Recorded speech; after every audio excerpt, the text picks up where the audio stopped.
পুলিশের বন্ধু গ্রুপের সৌজন্যে ডিজিটাল অ্যারেস্টের ফাঁদ থেকে রক্ষা পেল চাপড়ার এক যুবক।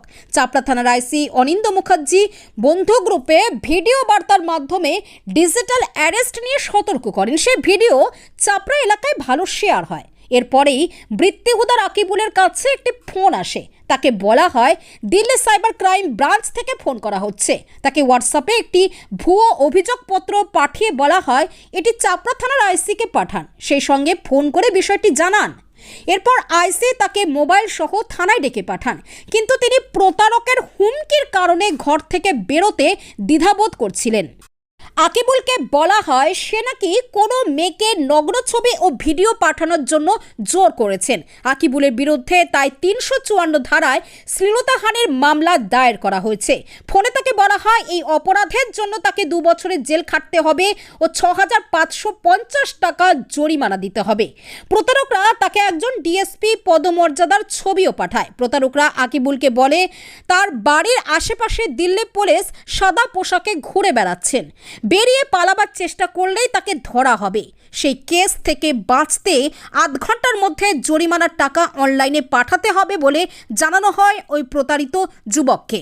গত 1 ফেব্রুয়ারিতে আমি আপনাদেরকে একটা ভিডিও দিয়েছিলাম, যেটাতে ডিজিটাল অ্যারেস্ট সম্বন্ধে আপনাদেরকে জানিয়েছিলাম বা অবগত করিয়েছিলাম, এবং ডিজিটাল অ্যারেস্ট হলে কীভাবে ডিজিটাল অ্যারেস্ট হয় বা ডিজিটাল অ্যারেস্ট হলে কী করতে হবে বা কী করতে হবে না আপনাদেরকে অবগত করেছিলাম।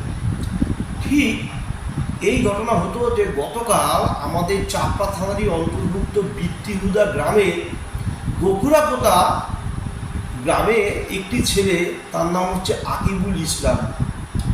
সে হঠাৎ করে একটা হোয়াটসঅ্যাপে মেসেজ পায় যে তার নামে কয়ে দেয় Delhi police, Delhi cyber crime police এদেরকে একটা মেসেজ দেয় যে এ কোনো মহিলার সঙ্গে দুর্ব্যবহার করেছে, খারাপ কাজ করেছে, এই জন্য ওর বিরুদ্ধে একটা কেস স্টার্ট হয়েছে। কেসের থেকে বাঁচতে গেলে ওকে কী করতে হবে, ৬,৫৫০ টাকা জরিমানা দিতে হবে। ও যদি টাকাটা না দেয়, ও সঙ্গে সঙ্গে কী করবে, ওকে বলা হলো এসপি ডিএসপি সবাই সাদা পোশাকে ঘিরে এলে ওখান থেকেই ও কী করবে, অ্যারেস্ট হয়ে যাবে বলে ও আধা ঘন্টা 1 ঘন্টা ঘরে বসে থাকে।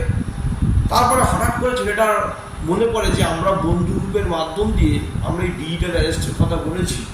ও তখন আমাকে ফোন করে। ফোন করতে আমি ওকে ডাকি, ও তখন খুব ভয় পায়।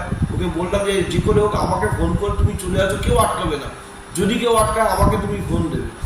ও কিছুক্ষণের মধ্যে চলে আসে এবং ওকে আমি টোটাল ঘটনাটা খুলে বলি যে আমরা আপনাকে সে শেয়ার করবো। দেখুন, ও যে হোয়াটসঅ্যাপে যে ওকে পাঠিয়েছে সেখানে একজন পুলিশের ডিপি দেওয়া আছে এবং যে লিগাল নোটিশটা পাঠিয়েছে সেটাও আমরা আপনার হোয়াটসঅ্যাপে শেয়ার করব।